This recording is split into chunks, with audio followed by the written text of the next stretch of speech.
Good morning my dear student. आज हम कक्षा 12 में लेसन नंबर 7 में वीडियो का तीसरा भाग देखेंगे। स्टूडेंट, आज हमें पढ़ना है कि ऊंचे जन्म दर के कारण क्या है भारत में। ठीक है, चलिए देखते हैं। देखिए स्टूडेंट, ऊंचे जन्म दर के महत्वपूर्ण कारणों में पहला कारण है सामाजिक परिबल। देखिए, भारत में विवाह एक धार्मिक संस्कार है। विवाह न करने वाले व्यक्ति को समाज में शंका की दृष्टि से देखा जाता है। इससे बचने के लिए प्रत्येक स्त्री पुरुष अनिवार्य रूप से विवाह के बंधन से जुड़ते हैं। इसमें अपाहिज भी अपवाद नहीं, दिव्यांग लोग भी विवाह करते हैं। विकसित देशों की तुलना में भारत में प्रत्येक स्त्री विवाह करती है। इस प्रकार हर जगह सभी विवाह करते हैं, इसलिए जन्म दर ऊंचा रहता है। पहला कारण तो ये। दूसरा कारण है कम उम्र में विवाह अथवा विधवा पुनः विवाह। देश में बाल विवाह विरोधी कानून होने के बाद भी आज भी बाल विवाह के क्षेत्र में काफी ज्यादा अड़चने हैं। बाल विवाह खूब हो रहा है। विशेष तौर पर स्त्रियों के कम उम्र में विवाह करने से क्या होता है, कम उम्र में स्त्रियों का विवाह हो गया, अब उसकी गर्भ धारण करने की क्षमता लंबे समय तक है। इससे क्या होता है, खूब अधिक बच्चों को जन्म देने में सक्षम होती है और इससे क्या होता है, जनसंख्या बढ़ती है। देश में विधवा पुनर्विवाह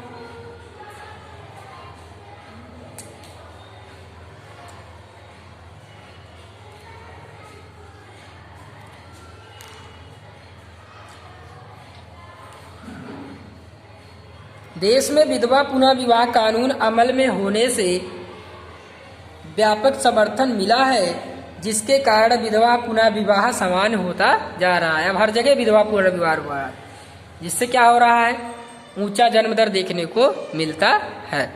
तीसरा है पुत्र प्राप्ति की तीव्र इच्छा। भारतीय समाज में पुरुष प्रधान समाज है। यहाँ स्त्री पुत्री की अपेक्षा पुत्र को ज्यादा महत्व दिया जा रहा है। तो एक कहावत प्रचलित है कि पू नामक नरक से निकलने वाला पुत्र, यह कहावत प्रचलित है वंश वृद्धि को आगे ले जाने के लिए। तीसरा, वृद्धावस्था में आर्थिक सहारे के लिए भी पुत्र। उपर्युक्त तीनों कारणों से वशीभूत होकर कई परिवार पुत्र मोह में अनेक पुत्रियों को जन्म देते हैं। परिणाम स्वरूप परिवार के कद में बढ़ोतरी हो जाती है। यानी होता क्या है कि लोगों को पुत्र चाहिए रहता है, पुत्रियां पैदा होती रहती है, तो पुत्र के मोह में लगातार जन्म दर को बढ़ाते रहते हैं। इससे क्या होता है कि जन्म दर लगातार बढ़ता है, फलस्वरूप जनसंख्या वृद्धि होती है। संयुक्त परिवार प्रथा। भारत के ग्रामीण विस्तारों में संयुक्त परिवार प्रथा व्यापक प्रमाण में प्रचलित है।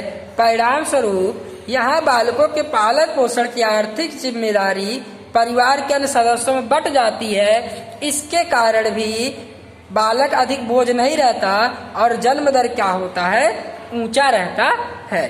तो स्टूडेंट, ये तो था सामाजिक परिबल। अब हम बात करते हैं आर्थिक परिबल की।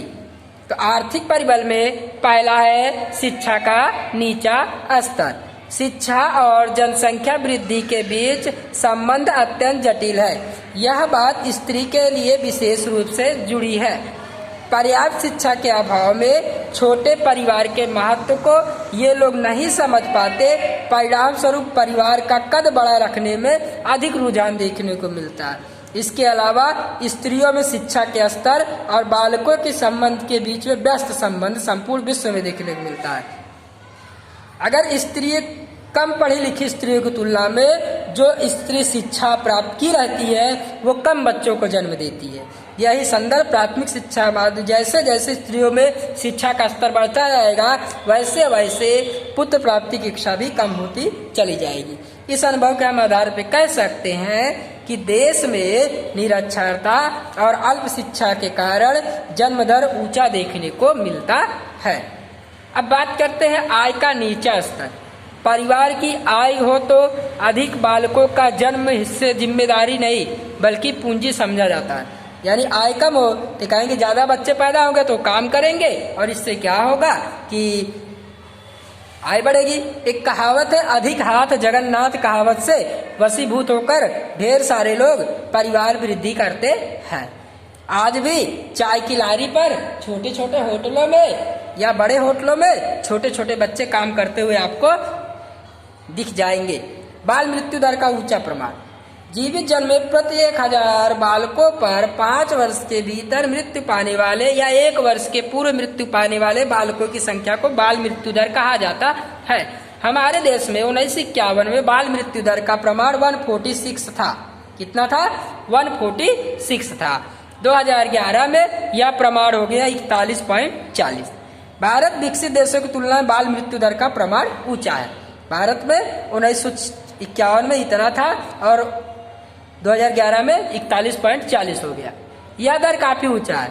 बाल मृत्यु दर ऊंचा होने के कारण गरीबी, पुत्री जन्म की उपेक्षा, पोषण युक्त आहार का अभाव, स्त्रियों में गर्भपात का प्रमाण, पालन पोषण की प्राचीन मान्यता, अपर्याप्त आरोग्य विषयक सुविधाएं, 2 बालकों के बीच का कम अंतर इत्यादि कारण लोगों का रुझान अधिक बालकों को जन्म देने के प्रति विशेष रहता है और जो ऊंचे जन्म के रूप में परिणत हो जाता है।